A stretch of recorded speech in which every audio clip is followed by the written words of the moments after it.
Let me take your argument to its logical extension. Why don't we make the Olympics gender neutral?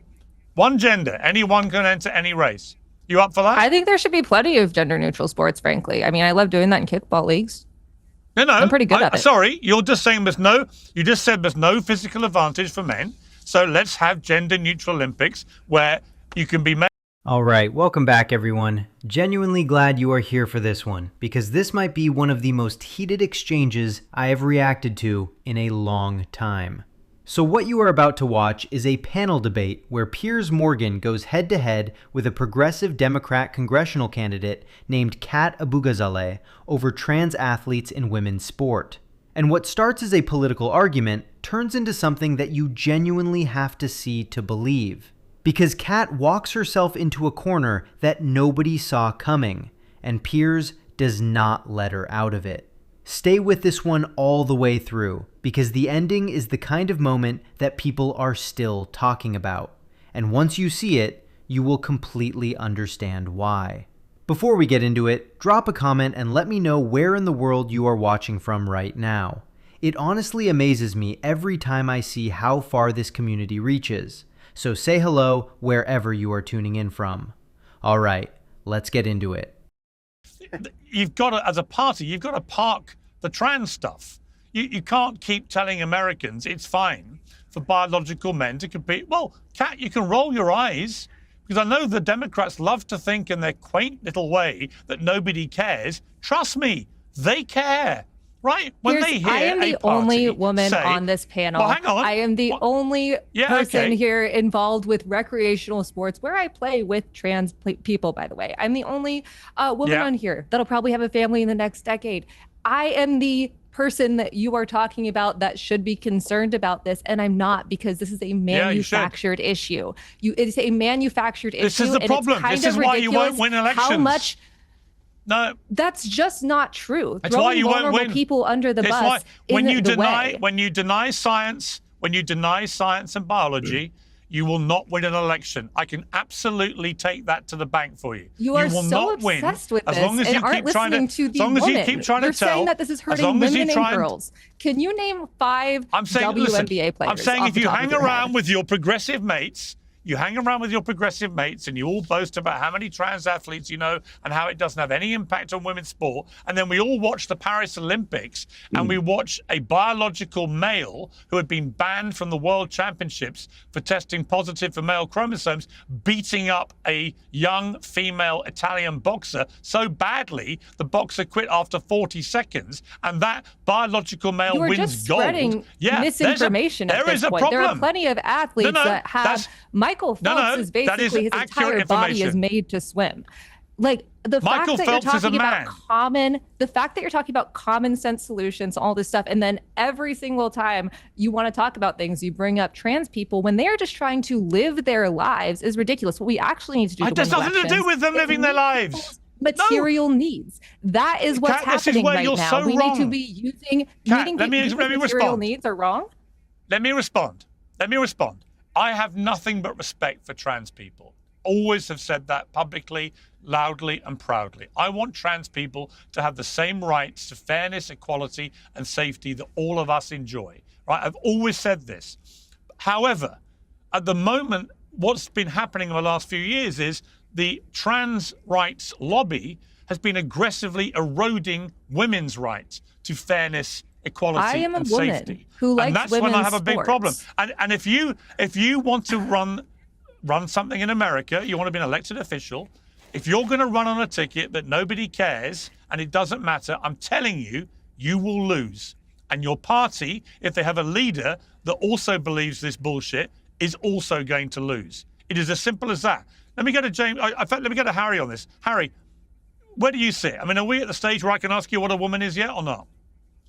Well, I just think this conversation, I agree with, I just think it's so meaningless. Like, I think if the Republican candidate in Kat's district would run solely on trans issues, Kat would love it. She'd be so happy because she's going to talk about affordability and the issues that actually matter to people, not this like whole made up, culture war issue. And that it extends to the national scale. It absolutely is manufactured. Piers, this is so disingenuous. This is the moment that tells you everything about where this argument actually stands, because Cat just said, with a straight face, that she is the person who should be most concerned about this issue.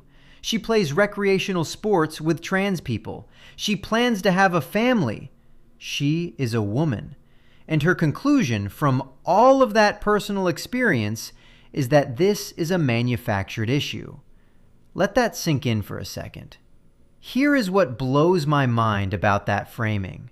When someone uses their own identity as a shield to shut down a conversation, that is not an argument. That is a deflection. Because the issue was never about whether Cat personally feels threatened. The issue is about competitive fairness at the highest levels of sport. Those are two completely different conversations, and she just collapsed them into one on purpose. And then Piers brings up the Paris Olympics. A biological male, banned from the World Championships for testing positive for male chromosomes, competed against a young female Italian boxer. That boxer quit after 40 seconds. That is not a talking point. That is a documented event that happened on a world stage in front of millions of people. And Cat's response to that? She compared it to Michael Phelps having a naturally advantageous body type. You have to understand how significant that comparison is. Michael Phelps is a biological male competing against other biological males. That comparison does not work, and it has never worked. It actually reveals that the counter-argument has no answer to the specific scenario Piers raised. So instead of addressing it directly, the conversation shifts to living their lives and material needs. Here is what people miss about this exchange. Piers is not saying trans people should not have rights. He said it clearly and loudly. What he is saying is that when one group's rights begin shrinking another group's rights, that is where the political problem lives. And that is an honest observation, not a culture war attack. The fact that this point keeps getting dismissed as manufactured is exactly why it keeps costing votes. Piers, listen. In 2028, do you think that if J.D. Vance ran simply on trans issues and you had like a Gavin Newsom talking about affordability, do you think that people would actually vote for J.D. Vance in that election? Nobody's going to run on just trans issues. But if you think that Donald Trump didn't win... Well, hang on. Wait, let me respond. We're trying to talk about affordability and common sense. You're talking about Let me give you my considered... Go ahead. Me give you my considered answer, Harry, right? I think Trump won for 3 reasons. I think 1, the economy. I think 2, immigration. And I think 3, the culture war stuff that you guys love to play down, but also love to fuel. So when there's a Sydney Sweeney ad comes out, you all throw your toys out the stroller and make it a huge story. But actually, people care about this stuff.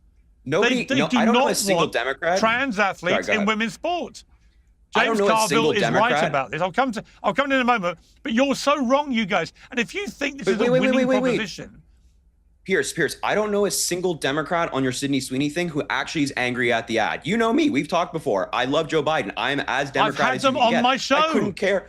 Well, then they're not Lamont representative Hill of the was Democratic literally Party. spitting blood. Then Piers, listen to me when I say this. They are not represented. They are not representative of the Democratic Party. You talk to your average Democrat on the street. You ask them about the Sydney Sweeney jean ad. They're on their way to work. They don't give a shit. They couldn't care less if she's wearing jeans in an ad. You guys are so wrong. Harry. Well, wait, I'm saying, Piers, I'm saying the opposite of what you're arguing right now. I'm saying I don't care about the ad. I don't care. Harry, you're wrong. Let me tell you why I think you're wrong. Respectfully. Or not respectfully. You can play the James Carville thing of saying, no, I don't care like about the your respect, Piers. That's fine. I like the respect. I think this. I think it's a number of things. If it's J.D. Vance in 2028, he'll run on economy and immigration, probably fewer foreign wars, all the things that made Trump popular. But he'll also run hard on the culture war stuff if you lot are still running on absolute nonsense. Piers, Let's cite our friend James Carville. It'll come down to it's the economy, stupid. Donald Trump in 2020 tried to run on culture war issues. There were Republican senators in 2020 who tried to run on culture war issues in their states, and they lost because the economy was failing. The economy was failing the average hardworking American. So if J.D. Vance in 2028 wants to run on the economy and immigration, he'll lose because people are outraged by what inflation going up, people being kidnapped off the streets by masked agents. And if he wants to throw the culture war issues in there, we're 3.5 years away from that election. I would wait and see. Yes. I'd wait and see how that plays out. This part of the conversation is where the political reality check finally lands, because Harry just asked a genuinely interesting hypothetical. If J.D. Vance ran only on trans issues and his opponent ran purely on affordability, would Vance win? And on the surface, that sounds like a strong point. But Piers catches exactly what is wrong with it. Nobody runs on just one issue. That is not how elections work. And the moment you accept that premise, the whole hypothetical falls apart.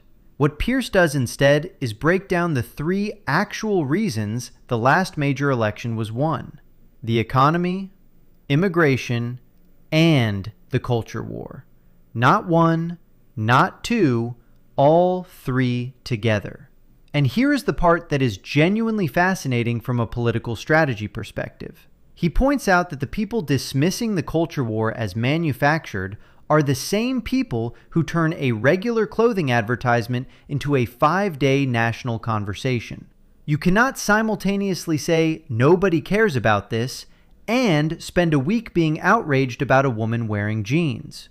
That contradiction is not small. That is a fundamental messaging problem. Here is something worth understanding historically. Political parties that win elections almost never win on a single issue. Going back decades, the most successful campaigns have always combined economic messaging with cultural identity. The side that pretends culture does not matter while actively engaging in cultural battles is always fighting at a disadvantage because they are refusing to acknowledge one of their own weapons. Piers then makes the point that if the opposition runs on absolute nonsense in 3.5 years, the culture war angle becomes even more powerful against them. And Harry's response is essentially wait and see, which is a perfectly reasonable political position. But waiting and seeing while the other side is actively building their message is not a neutral move. It is a choice that has consequences. The frustration in this exchange is completely understandable from both sides. But one side is doing political analysis, and the other side keeps redirecting to what should matter instead of what actually moves voters. Hey, Piers, Piers. I'm going to Jay. Let me get hang on, Joe. I want to go to Jay because Jay. Okay. Yeah, Joe. Quickly. No, I was just going to say quickly. I agree with Harry and Cat on the issue, but Piers, I agree with you on the politics. Look, I used to be a culture war fighter on the right. Republicans throw out this stuff and Democrats never fight back. And it matters. And it did cost them. It all matters. The transgender issue matters. And the great irony is most Americans are where Democrats are, where you are, Piers, on the issue. Transgender Americans should have full rights. Let them live their life in peace. And we embrace them all. When it comes to transgender women in sports, man, the competition's got to be fair, period. That's where most Americans are. Democrats need to fight that fight because most Americans where we have most of our data about transgender. Yeah, and by the way, the idea Democrats do not, and the military the idea that has Democrats shown do nothing, that there is not a physical benefit. Like this is it's complete U.S. nonsense, military. Cat. This is just data from the U.S. military of soldiers who have transitioned. It's nonsense. Of course, men have. Okay, so let me take your argument to its logical extension. Why don't we make the Olympics gender neutral? One gender, anyone can enter any race. You up for that? I think there should be plenty of gender neutral sports, frankly. I mean, I love doing that in kickball leagues. No, I'm pretty good at it. Sorry, you're just saying you just said there's no physical advantage for men. So let's have gender neutral Olympics where you can be male or female and it's all in one gender neutral sport, right? Would you do that for the whole Olympics? Yes or no? Sure. I'm not in charge of the Olympics, but Great. You've just literally You've just literally ensured that no women would win an Olympic gold medal again, with the possible exception of equestrian and I think one form of shooting.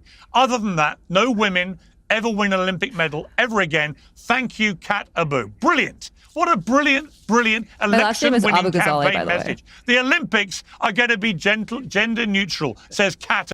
What just happened at the end of this clip is one of the cleanest self-owns you will ever see in a political debate.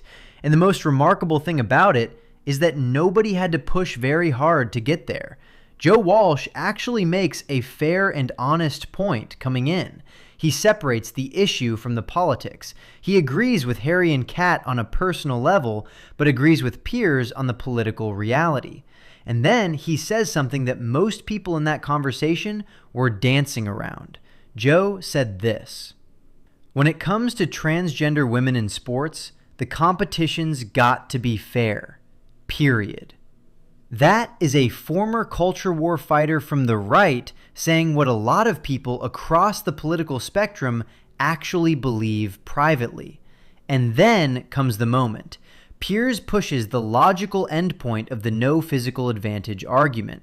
If there is genuinely no meaningful physical difference, then why have separate categories at all? Let everyone compete together. One Olympics, one standard. And Cat says, sure.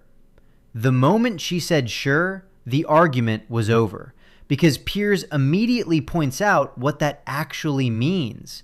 No women winning gold medals, almost anywhere, except maybe equestrian and one shooting event. That is not an exaggeration. That is basic sports science. When you remove the biological category distinction entirely, the competitive outcomes shift dramatically. This is why almost every major athletic governing body in the world maintains some form of category distinction. What makes this so memorable is that Cat was not tricked by a complicated question. She was asked a direct, logical follow-up to her own position, and she agreed to it. That tells you the position was never fully thought through to its conclusion. The people watching this who care about women's sport are not asking for exclusion. They are asking for the same thing Joe Walsh said: fairness. That is it. And when the response to that is a gender-neutral Olympics with no pushback, you have lost the room completely. So what do you guys think of this? Leave your thoughts down in the comments. Please like and subscribe, and I will see you in the next video.